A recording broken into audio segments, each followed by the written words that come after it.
Everyone, स्वागत है आप सभी को अपने YouTube channel the success point पे। प्यारे विद्यार्थियों, आज हम लोग क्लास 10 के साइंस के जैक द्वारा जारी किए गए मॉडल सेट को देखेंगे, जो कि आने वाली परीक्षा के लिए काफ़ी महत्वपूर्ण होने वाला है। तो आइए बिना देर करते हुए हम लोग सबसे पहले क्वेश्चनों को देखते हैं। सबसे पहला क्वेश्चन है, समतल दर्पण की फोकस दूरी क्या होती है। प्यारे बच्चों, आप सभी क्वेश्चन को देखेंगे। समतल दर्पण की फोकस दूरी क्या होती है।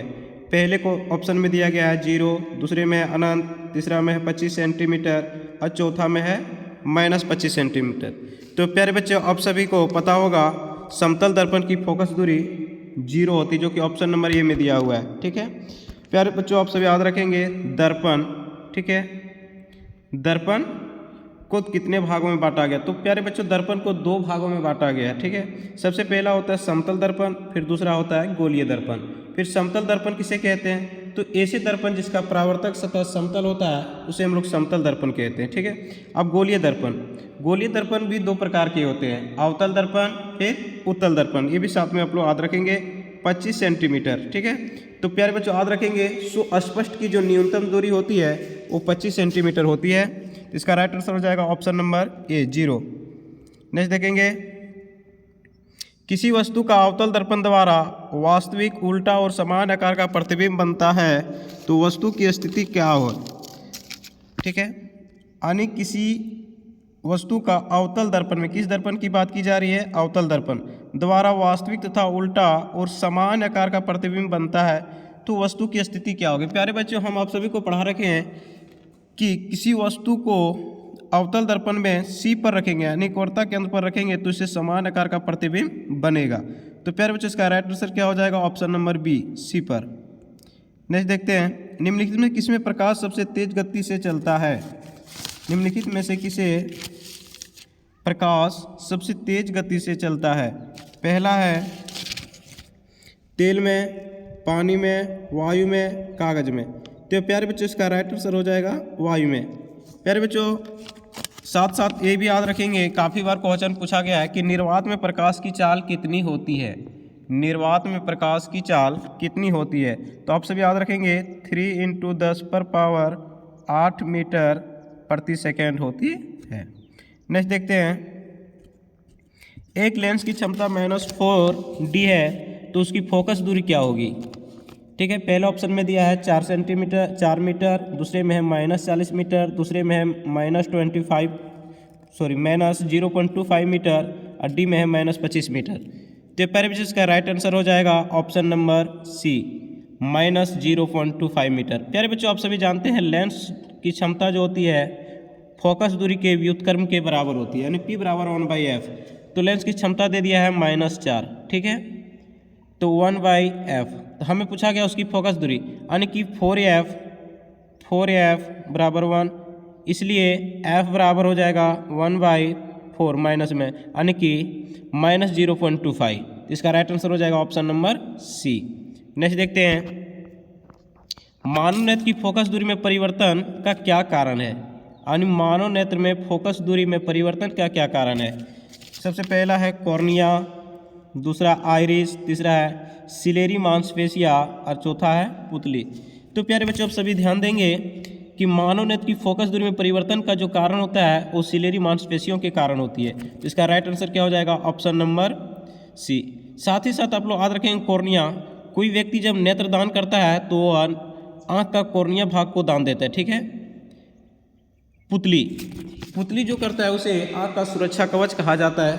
ठीक है, क्योंकि जब अधिक प्रकाश हमारे आंखों में प्रवेश करती है तो सबसे पहले पुतली ही सिकुड़ती है।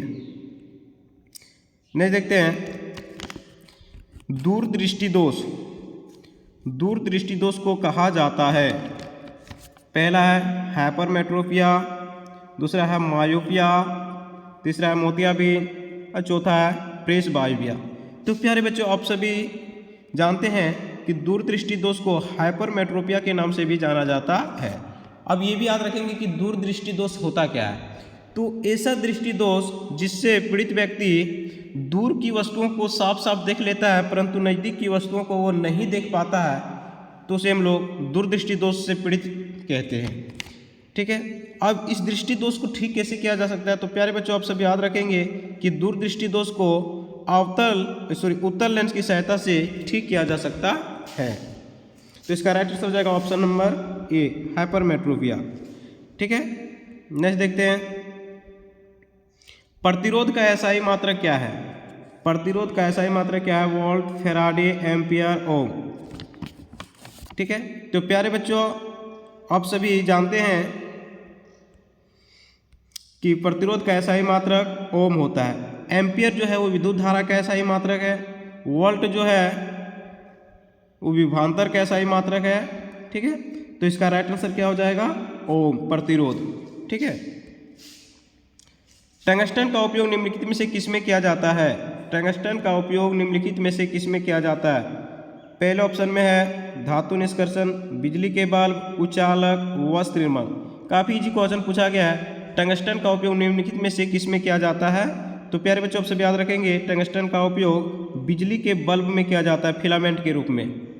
नेक्स्ट देखते हैं चुंबकीय क्षेत्र रेखाएं निकलती है दक्षिणी ध्रुव, उत्तरी ध्रुव, चुंबक के केंद्र, इनमें से कोई नहीं। तो प्यारे बच्चों इसका राइट आंसर हो जाएगा ऑप्शन नंबर बी, उत्तरी ध्रुव।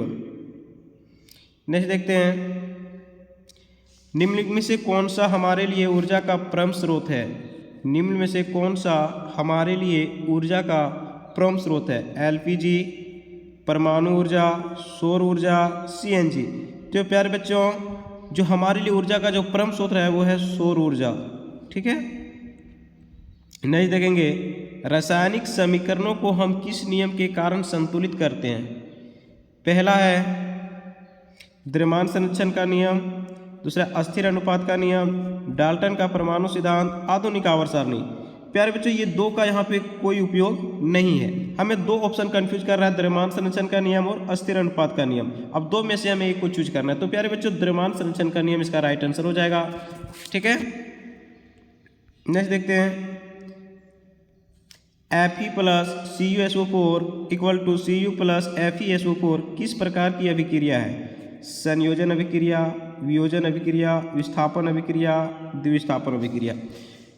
ठीक है, तो प्यारे बच्चों आप लोग देख रहे हैं Fe प्लस CuSO4, Cu विस्थापित हो रहा है, ठीक है, प्लस FeSO4 यानी कि ये विस्थापन अभिक्रिया है जो कि ऑप्शन नंबर सी में दिया हुआ है। नेक्स्ट देखेंगे हाइड्रोजन आयन की सांद्रता किस पदार्थ में सबसे अधिक होती है? जठर रस, नींबू का रस, शुद्ध जल, मिल्क ऑफ मैग्नीशिया। ठीक है, तो प्यारे बच्चों आप सब याद रखेंगे जो सबसे ज़्यादा यम होगा वही सबसे ज़्यादा हाइड्रोजन आयन प्रदान करता है। तो इसका राइट आंसर हो जाएगा जठर रस। प्यारे बच्चों आप सब याद रखेंगे HCl हाइड्रोक्लोरिक अम्ल का pH मान 0 होता है और सल्फ्यूरिक एसिड H2SO4 इसका pH मान 1 के बराबर होता है। नेक्स्ट है पदार्थ A, B, C, D का pH मान क्रमशः 5, 8, 10 और 13 है। उपरोक्त में से कौन पदार्थ अम्ल है? तो प्यारे बच्चों आप सभी जानते हैं कि अम्ल का pH मान 7 से कम होता है। जिसका pH मान 7 होता है वह ना अम्ल होता है और ना ही क्षार होता है, यानी कि वे उदासीन होते हैं। और जिसका pH मान 7 से अधिक होते हैं वे क्षार होते हैं। तो प्यारे बच्चे यहाँ पूछा गया है कौन सा पदार्थ अम्ल है, यानी कि यहाँ 4 पदार्थ दिया हुआ है जिसका pH मान है 5, 8, 10, 13। निश्चित है कि 5 वाले pH मान जिसका है वो अम्ल होंगे। तो ऑप्शन नंबर ये। अगला देखते हैं निम्न में से किस लवण का उपयोग सोडा अम्ल अग्निशामक में किया जाता है? पहला है NaCl सोडियम क्लोराइड, दूसरा है NaCO3, दूसरा है Na2CO3, तीसरा चौथा है कैल्शियम सल्फेट CaSO4। तो प्यारे बच्चों इसका राइट आंसर हो जाएगा option number B, sodium hydrogen carbonate. Next देखते हैं निम्नलिखित में से कौन उभयधर्मी ऑक्साइड है? निम्नलिखित में से कौन उभयधर्मी ऑक्साइड है? Carbon dioxide, aluminium oxide, Na2O3, Fe3O4। तो प्यारे बच्चों इसका राइट आंसर हो जाएगा ऑप्शन नंबर बी। अब ये हम लोग ध्यान देंगे कि उभयधर्मी ऑक्साइड किसे कहते हैं। तो ऐसे ऑक्साइड जो अम्ल और क्षारीय दोनों गुणों को प्रदर्शित करता है उसे हम लोग उभयधर्मी ऑक्साइड कहते हैं। तो इसका राइट आंसर हो जाएगा ऑप्शन नंबर बी। नेक्स्ट देखते हैं दिए गए तत्वों के इलेक्ट्रॉनिक विन्यास में कौन उत्कृष्ट गैसों का इलेक्ट्रॉनिक विन्यास है? 281, 287, 28, 285। तो प्यारे बच्चों आप सभी जानते हैं कि उत्कृष्ट गैसों का जो इलेक्ट्रॉनिक विन्यास होता है यानी कि जो इसके कक्षे होते हैं अंतिम कक्षा वो पूर्ण होते हैं। तो प्यारे बच्चों इसमें 2 8 एक दिख रहे हैं यानी कि ये होगा नहीं, 2 8 7 ये भी होगा नहीं, 2 8 यानी कि 10 ये दिख रहा है कि पूर्ण है। तो इसका राइट आंसर हो जाएगा ऑप्शन नंबर सी। नेक्स्ट देखते हैं निम्नलिखित में कौन असंतृप्त हाइड्रोकार्बन है। निम्नलिखित में से कौन असंतृप्त हाइड्रोकार्बन है। पहला में है CH4, C2H6, C2H2, C4H10। प्यारे बच्चों असंतृप्त हाइड्रोकार्बन की बात करें तो असंतृप्त हाइड्रोकार्बन में जो आवंत होता है वो डबल और त्रिबंध आवंत द्वारा जुड़े होते हैं यानी कि वो एल्कीन या एल्काइन वर्ग के यौगिक होते हैं। तो देखेंगे हम लोग CH4 ये मीथेन एल्केन वर्ग का है, C2H6 ये भी एल्केन वर्ग का है, C2H2 ठीक है ये इसका राइट आंसर हो जाएगा। C4H10 ये भी नहीं होगा, तो इसका राइट आंसर हो जाएगा ऑप्शन नंबर सी। नेक्स्ट देखते हैं HCHO में कौन प्रक्रियात्मक समूह है। Alcohol, ketone, aldehyde, carboxylic. तो प्यारे बच्चों इसका राइट आंसर हो जाएगा एल्डिहाइड ठीक है CHO ये एल्डिहाइड का प्रक्रियात्मक समूह है। नहीं देखते हैं दिए गए तत्वों में किस तत्व में संयोजी इलेक्ट्रॉनों की संख्या लिथियम के बराबर होती है। दिए गए तत्व में से संयोजी इलेक्ट्रॉनों की संख्या लिथियम के बराबर होगी। मैग्नीशियम, कैल्शियम, पोटेशियम और एल्यूमिनियम। तो प्यारे बच्चों इसका राइट आंसर हो जाएगा ऑप्शन नंबर ये मैग्नीशियम। नेक्स्ट देखते हैं अमीबा में किस प्रकार का पोषण होता है। परजीवी पोषण, सपोषी पोषण, मृतजीवी पोषण, प्राणी सहभोजी पोषण। तो प्यारे बच्चों इसका राइट आंसर क्या हो जाएगा प्राणी सहभोजी पोषण जो कि ऑप्शन नंबर डी में दिया हुआ है। नेक्स्ट देखते हैं श्वसन प्रक्रिया में ग्लूकोज से पायरुवेट का विखंडन कहाँ होता है। कोशिका द्रव्य में, माइटोकॉन्ड्रिया में, हमारी पेशी में, ईस्ट में।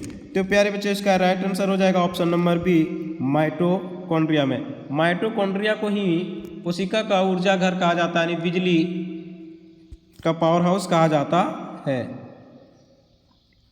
नेक्स्ट देखेंगे निम्नलिखित में से कौन सा हार्मोन शरीर की वृद्धि के लिए उपापचय का नियमन करता है। पहला है वृद्धि हार्मोन, इंसुलिन, टेस्टोस्टेरोन, थायरोक्सिन। तो प्यारे बच्चों इसका राइट आंसर हो जाएगा option number D thyroxine. Next देखेंगे मानव में सभी अनैच्छिक क्रियाओं का नियंत्रण कहाँ से होता है। मानव में सभी अनैच्छिक क्रियाओं का नियंत्रण कहाँ से होता है। प्रमस्तिष्क, मध्य मस्तिष्क, हाइपोथैलेमस, मेडुला।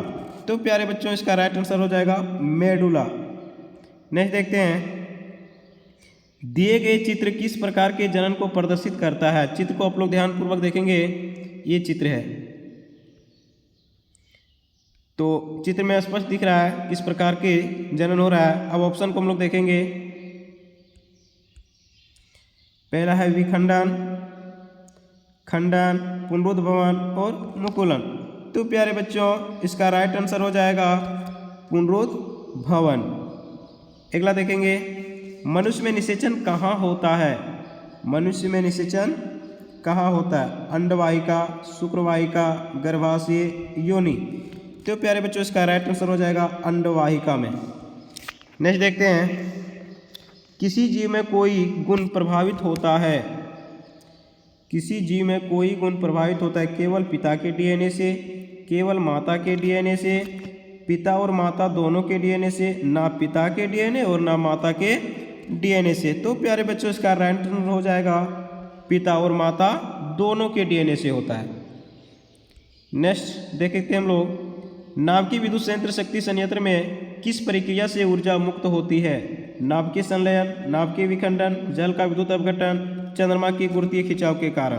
तो प्यारे बच्चों इसका राइट आंसर होगा ऑप्शन नंबर बी नाभिकीय विखंडन के कारण। नेक्स्ट देखते हैं हरे पौधों की पत्तियां प्राप्त होने वाले सौर ऊर्जा का कितना प्रतिशत भाग खाद्य ऊर्जा में परिवर्तित करने में खर्च करती है। फिर से क्वेश्चन रिपीट कर रहे हैं, हरे पौधों की पत्तियां प्राप्त होने वाले सौर ऊर्जा का कितना प्रतिशत भाग खाद्य ऊर्जा के रूप में खर्च करती है।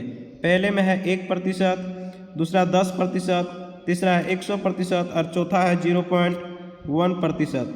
ठीक है, तो प्यारे बच्चों इसका राइट आंसर हो जाएगा ऑप्शन नंबर 1 यानी कि 1%। नेक्स्ट देखते हैं, निम्नलिखित में से किस पदार्थ का प्रयोग करना पर्यावरण के लिए सबसे अधिक लाभदायक होगा। निम्नलिखित में से किस पदार्थ का प्रयोग करना पर्यावरण के लिए सबसे लाभदायक होगा। थर्मोकोल के डिस्पोजल कप का, प्लास्टिक के डिस्पोजल कप का, मिट्टी के डिस्पोजल कप का, कागज़ के डिस्पोजल कप का। तो प्यारे बच्चों इसका राइट आंसर क्या हो जाएगा, थर्माकोल के डिस्पोजल कप का, जो कि ऑप्शन नंबर ए में दिया हुआ है। तो प्यारे बच्चों ये जैक द्वारा जारी किए गए साइंस के मॉडल सेट के टॉप 30 क्वेश्चन थे, जो कि परीक्षा के लिए काफ़ी महत्वपूर्ण होगा। ठीक है, अगर वीडियो अच्छा लगे तो प्यारे बच्चों लाइक और सब्सक्राइब जरूर कर दीजिए।